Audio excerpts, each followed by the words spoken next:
Hi, welcome to my YouTube channel. This is Jessica. If you're new here, I talk about all things spirituality, all things love, all things God. And today's topic is about your imagination and your heart and the coherence between the two. So let's get started.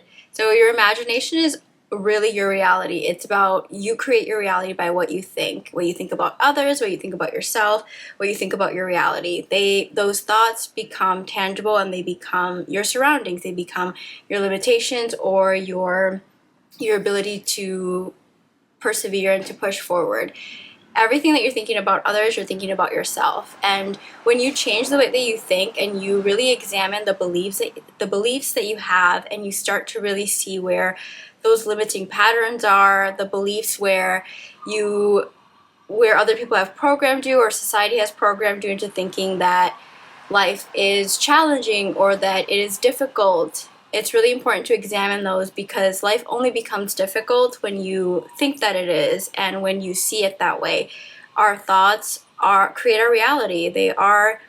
Everything is mental. Everything first is mental, and if you can see it in your mind, if you can persevere, then it's going to become what your life is.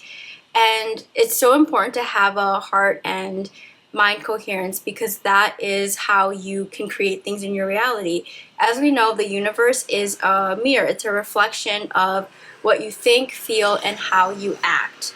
So when you're able to, just like looking in a mirror, you don't expect the mirror to change if you don't change. We must change within internally before we can change on the external side. If someone doesn't smile at you, you can be a different mirror and show them love and compassion in that way.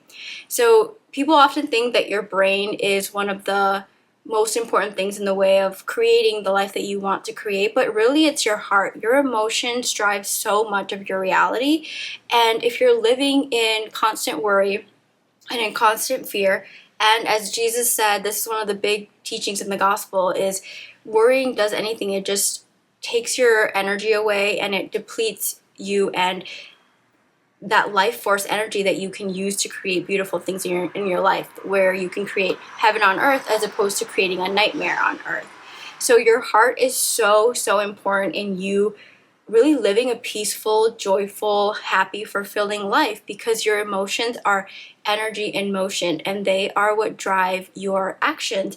They are what make you feel fulfilled, or what make you feel scared, or what make you feel worried. So it's really important to examine the emotions that you've had for the past 6 months and think about the emotions that you want to connect to and where they're prevalent in your life already as it is, and be thankful for those things in your life that bring you the emotions that you want to connect to. So for example, if you want to feel more abundant, where do you feel more abundant in your life? If you want to feel more joyful, where in your life do you feel more joyful? Do the things and connect to the people that make you feel a certain way. The way that you feel is one of the most important things for you to be your best self and for you to live the life that you want to. Your emotions and how you feel is everything. Two people can experience a totally different reality being in the same room, being in the same situation, because they see things very differently. They're able to connect to love and to God, and to know that everything is working out in their favor. So there's never a reason to worry. Oftentimes when we are faced with challenges, when we're faced with setbacks or something that doesn't go our way, it's such a blessing in disguise, and we don't realize that until we look down the line a couple years in the future. So it's so important to just remember that everything that is happening in your life is happening for you. There is never a mistake, and you're always a vibrational match to the experience that you're facing and the people that you are also attracting. So if you don't like the mirrors around you, or what you are seeing, or what you are hearing, it's time for you to change within yourself and look within and see maybe where you're not being compassionate with yourself, where you're not being your own friend, where you aren't being there for yourself. Because people only reflect what you think about yourself, and what you think about others is what you're thinking about yourself. People are just mirrors, just like the universe is, the world around you is a mirror of what you believe. So it's so important to understand the mind and heart coherence, because you only get more of what you are being. And it's so important to slow down and to appreciate the life that you have, because if you're constantly on the go and you're constantly rushing for the next thing, or you're not being present to all of the things around you, because as we know, you have everything that you need to get to where you want.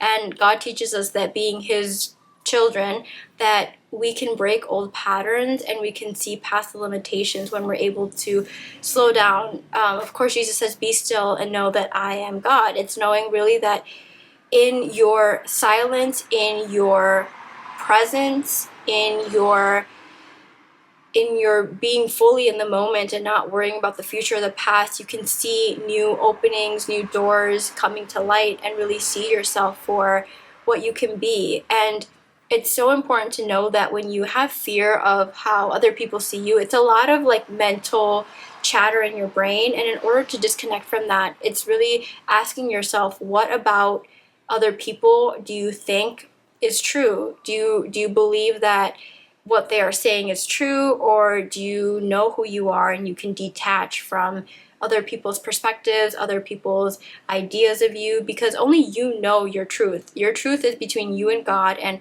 it's so important for you to stand in your firm truth, because people are always going to have something to say. People are always going to have things to comment on your life, but it's about you shining your light and following your path and not being afraid to fail. And that's where your mind and your body are so important to be in alignment, because when your mind, your body, and your heart are in alignment, then you get to really action out as your best self, as the version of you that doesn't care what other people think, the version of you that God created for you to be your absolute best. And you get to follow love. You get to be courageous enough to follow love in that way, because your thoughts are loving, your actions are loving, and you feel the love. And that is true alignment. And that is when you create heaven on earth. That is when you truly see your life and your potential and what you really can be. And as we know, God only wants the best for us. So when you action towards God's will, when you action towards what God is asking you to do, when you're obedient, you see that beautiful, beautiful things happen in your life. When you step into the unknown, when you step out of your comfort zone and you take a risk on yourself, you realize that God really just wants to love you. And it means you loving yourself enough to trust that and to trust God and to move forward in that. So I hope that was helpful. I hope you have a beautiful rest of your day, and I will see you next time. Bye.